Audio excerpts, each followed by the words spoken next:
വയനാട് പുൽപ്പള്ളി അമേരക്കുനിയിലെ കടുവ തൂപ്ര മേഖലയിലേക്ക് നീങ്ങിയതായി വനം വകുപ്പ്. ദേവർഗതുക്ക് സമീപം കൂട്ടിൽ കെട്ടിയ ആടിനെ കടുവ കൊന്നു. 12:30 കടുവ കൊണ്ടുപോകുമ്പോൾ ഞങ്ങൾ പുറത്തിറങ്ങി അകത്ത് കയറി വാതിലടച്ചപ്പോൾ കൂന്നൊരൊച്ച കേട്ട്. എന്നാൽ നോക്കുമ്പം കടുവ വന്ന് ആടിനെ പിടിച്ച് വലിച്ചുകൊണ്ട് പോവാം. ആ പുറകെ ചേട്ടനും കരഞ്ഞുകൊണ്ട് പോകും എൻ്റെ ആടേന്നും പറഞ്ഞ്. ആ കണ്ടു. എന്നിട്ട് ഞാൻ ചേട്ടനെ പിടിച്ച് വലിച്ചുകൊണ്ട് ഇങ്ങ് പോന്ന് കടുവ കൊണ്ടുപോകുമ്പോൾ.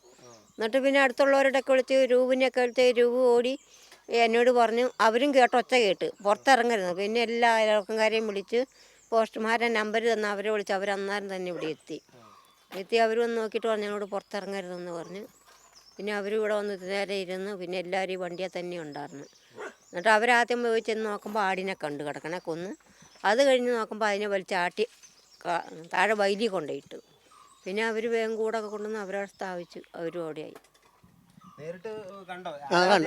ഞങ്ങൾ രണ്ടാളും കളി ഞങ്ങൾ ഇവിടുന്ന് ഈ ശബ്ദം കേട്ടോട് പോയി ഞങ്ങൾ കഥ പറഞ്ഞ് ചാടി പുറത്തിറങ്ങി കടുവ ഇവിടെ എത്തി ആൾ പുറത്ത് കിടക്കുന്നുണ്ട് കടുവേൻ്റെ.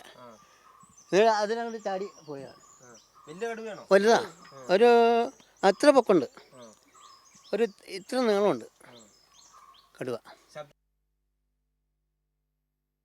സന്തോഷിന്റെ കൂടുതൽ വിവരങ്ങളുമായി സന്തോഷ്. നോക്കൂ, കഴിഞ്ഞ ഒരാഴ്ചയോളമായി ജനവാസ മേഖലയിൽ കടുവ തുടരുന്നു. ഇത് ജനങ്ങളെ വലിയ പരിഭ്രാന്തിയിലാക്കിയിരുന്നു. അന്ന് മുതൽ തന്നെ വനം വകുപ്പ് വലിയ രീതിയിൽ തന്നെ കടുവയെ പിടികൂടാനുള്ള ശ്രമങ്ങൾ തുടരുന്നുണ്ട്. ഇപ്പോൾ അമരക്കുനിയിൽ നിന്ന് 1.5 കിലോമീറ്റർ മാറി കടുവയുടെ സാന്നിധ്യം കണ്ടെത്തിയിട്ടുണ്ടെന്നാണ് മനസ്സിലാക്കുന്നത്. ഡോക്ടർ അരുൺ സക്കറിയുടെ നേതൃത്വത്തിലുള്ള ഒരു സംഘമാണ് ഇപ്പോൾ കടുവയ്ക്കായി തെരച്ചിൽ തുടരുന്നത്. ഇന്നലെ ഒരു ഉച്ചയോട് കൂടി കുങ്കി ആനകളെ എത്തിക്കുകയും ചെയ്തിരുന്നു. സന്തോഷ്.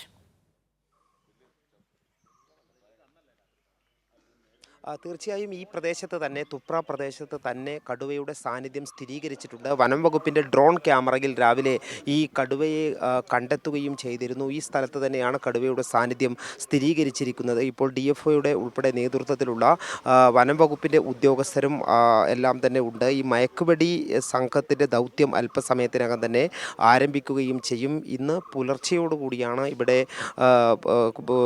ഒരു ആടിനെ, വളർത്തുമൃഗത്തെ ഈ കടുവ പിടിച്ചത്. ഇവിടെ തൊട്ടടുത്ത് തന്നെയുള്ള കേശവൻ എന്ന് പറയുന്ന അവരുടെ വീട്ടിലെ ആടിനെയാണ് 12:30 പുലർച്ചെ 12:30 കടുവ ആക്രമിച്ചത്. അവർ നേരിട്ട് ഈ കടുവയെ കാണുകയും ചെയ്തിരുന്നു. അതിന് അല്പം താഴെ ആ സ്ഥലത്ത് തന്നെയാണ് പിന്നീട് ഈ വനം വകുപ്പിൻ്റെ ഡ്രോൺ ക്യാമറയിൽ കടുവയുടെ സാന്നിധ്യം സ്ഥിരീകരിക്കുകയും ചെയ്തിട്ടുള്ളത്. അതിനുശേഷം ഈ ആടിനെ പിടിച്ചതിന് തൊട്ടടുത്തായി തന്നെ ഒരു കൂട് സ്ഥാപിച്ചിരുന്നു. പുലർച്ചെ 4:30 ഈ കടുവ ഈ കൂടിനടുത്ത് എത്തിച്ചേർന്നു. എന്നാൽ കൂടിൽ അകപ്പെട്ടില്ല. അവിടെ നിന്നും അത് മറ്റൊരു സ്ഥലത്തേക്ക് മാറിക്കളയുകയാണ് ചെയ്തത്. അവിടെ തൊട്ടടുത്ത് തന്നെയാണ് പിന്നീട് കടുവയുടെ സാന്നിധ്യം സ്ഥിരീകരിച്ചിട്ടുള്ളത്. വനം വകുപ്പിൻ്റെ ഉൾപ്പെടെയുള്ള ഉന്നത ഉദ്യോഗസ്ഥർ, DFO ഉൾപ്പെടെയുള്ളവർ ഇവിടെ എത്തിച്ചേരുകയും ചെയ്തിട്ടുണ്ട്. ഈ ഡ്രോൺ ക്യാമറയിൽ കടുവയെ സ്ഥിരീകരിച്ച സ്ഥലം കേന്ദ്രീകരിച്ചുകൊണ്ട് തന്നെയാണ് ഇപ്പോൾ പരിശോധന നടക്കുന്നത്. കൃത്യമായി അതിനെ സ്പോട്ട് ചെയ്ത് കഴിഞ്ഞാൽ മയക്കുവെടി വെക്കാനുള്ള ഒരുക്കത്തിൽ തന്നെയാണ് വനം വകുപ്പിൻ്റെ ഡോക്ടർ അരുൺ സക്കറിയുടെ നേതൃത്വത്തിലുള്ള സംഘം. അതിനായിട്ടുള്ള തയ്യാറെടുപ്പിൽ തന്നെയാണുള്ളത്. ഏതായാലും നാട്ടുകാരും ഇവിടെ അല്പം ആശങ്കയിലാണ്. കാരണം ജനവാസ മേഖലയാണ്, നിറയെ വീടുകളുള്ള പ്രദേശമാണ്. അവിടെ ഒരു വളർത്തുമൃഗത്തെയാണ് കടുവ പുലർച്ചയോടുകൂടി ആക്രമിച്ചത്. അതിൻ്റെ ഒരു ആശങ്ക എന്തായാലും നാട്ടുകാർക്ക് ഇവിടെ ഉണ്ട്. നിരവധിയായിട്ടുള്ള ആളുകൾ ഈ പ്രദേശത്ത് ഇപ്പോൾ ഈ നിലയുറപ്പിച്ചിട്ടുമുണ്ട്. ഏതായാലും പ്രദേശത്തുള്ള സ്കൂളുകൾക്ക് അവധി നൽകിയിട്ടുണ്ട്. ജാഗ്രത പാലിക്കണം എന്നുള്ള നിർദ്ദേശമാണ് ഇപ്പോൾ നിർദ്ദേശം വനം വകുപ്പ് ഉൾപ്പെടെ നൽകുകയും ചെയ്തിട്ടുണ്ട്. ഇവിടെ സ്ഥിരീകരിച്ചിട്ടുണ്ടല്ലേ വനം വകുപ്പ്? അത് രാത്രി കൂട് വെക്കുന്ന സമയത്ത് കടുവയുടെ സാന്നിധ്യം സ്ഥിരീകരിച്ചിട്ടുണ്ട്. തെർമൽ ഡ്രോണിൽ ഡിറ്റക്ട് ചെയ്യുന്ന നില ഉണ്ടായിട്ടുണ്ട്. കടുവ കൂടിനകത്ത് വീഴാതെ പോകുന്ന നില ഉണ്ടായത്. കൂടിൻ്റെ ഒരു ഭാഗം തട്ടി കൂട് ലോക്കായിപ്പോയി. ഉൾപ്പെടാണ്ട് കടുവ രക്ഷപ്പെടുന്ന നിലയുണ്ടായി. പക്ഷേ അതിപ്പോൾ ഊർജിതമായിട്ടുള്ള തെരച്ചിൽ നടത്തിക്കൊണ്ടിരിക്കുകയാണ്. അപ്പോൾ ജനങ്ങളെ സംബന്ധിച്ച് അടിയന്തരമായി ഇപ്പോൾ മയക്കുവെടി വെച്ചാണെങ്കിലും പിടികൂടണം എന്നുള്ള ഒരു ഇതാണുള്ളത്. ഇപ്പോൾ 7-ാം തീയതി ആദ്യം സ്പോട്ട് ചെയ്താണ് കടുവയെ. 9-ാം തീയതി രണ്ടാമത്തെ ക്യാറ്റ് ലിഫ്റ്റിംഗ് ഉണ്ടായി. ഇതിപ്പോൾ 13-ാം തീയതി വീണ്ടും ഒരു ക്യാറ്റ് ലിഫ്റ്റ് കൂടെ ഉണ്ടായിരിക്കുകയാണ്. ജനങ്ങളാകെ പരിഭ്രാന്തിയിലാണ്. അടിയന്തരമായിട്ട് വനം വകുപ്പ് ഇടപെട്ടുകൊണ്ട് കടുവ പിടികൂടാനുള്ള കാര്യങ്ങൾ ചെയ്യണം എന്നുള്ളതാണ് ജനങ്ങളെ സംബന്ധിച്ച് പറയാനുള്ളത്.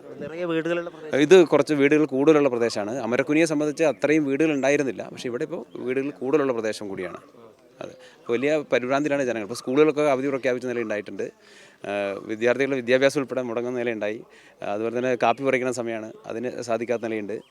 റബ്ബർ ടാപ്പിംഗ് തൊഴിലാളികളെ സംബന്ധിച്ച് പ്രയാസമുണ്ട്. ഇന്നൊന്നും പലയിടങ്ങളിലും ടാപ്പിംഗ് നടന്നിട്ടില്ല എന്നുള്ളതാണ്.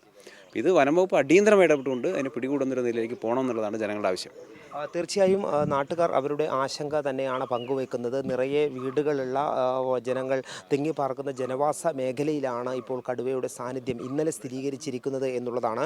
കഴിഞ്ഞ ദിവസങ്ങളിൽ ഇത്രയും അധികം വീടുകൾ ഉള്ള പ്രദേശത്തായിരുന്നില്ല കടുവയുടെ സാന്നിധ്യം ഉണ്ടായത്. ഇന്ന് നമുക്ക് കാണാൻ കഴിയുന്നത്, ഇവിടെ നിന്നും കാണാൻ കഴിയുന്നത് നിരവധി വീടുകളുള്ള പ്രദേശത്താണ്. അതിന് തൊട്ടടുത്താണ് ഈ ഡ്രോൺ ക്യാമറയിൽ കടുവയുടെ സാന്നിധ്യം സ്ഥിരീകരിക്കുകയും ചെയ്തിട്ടുണ്ട്. ഏതായാലും അടിയന്തരമായി തന്നെ ഈ കടുവയെ മയക്കുവെടി വെച്ച് പിടികൂടണം എന്നുള്ള ആവശ്യം തന്നെയാണ് ഇപ്പോൾ പ്രദേശവാസികൾ ഉന്നയിക്കുന്നത്. തീർച്ചയായും കടുവയുടെ സാന്നിധ്യം ഇപ്പോൾ ഏറെ വീടുകളുള്ള ഒരു ജനവാസ മേഖലയിൽ ആയതിനാൽ തന്നെ വലിയൊരു ആശങ്കയിലാണ് ജനങ്ങളുടെ പ്രതികരണങ്ങളാണ് ഇപ്പോൾ സന്തോഷ് നൽകിയത്. എന്തായാലും വയനാട് പുൽപ്പള്ളിയിൽ ഇറങ്ങിയ കടുവയ്ക്കായുള്ള തെരച്ചിൽ ഇപ്പോൾ സമഗ്രമായി തന്നെ നടന്നുകൊണ്ടിരിക്കുകയാണ്. വിവരങ്ങളാണ് സന്തോഷ് നൽകിയത്.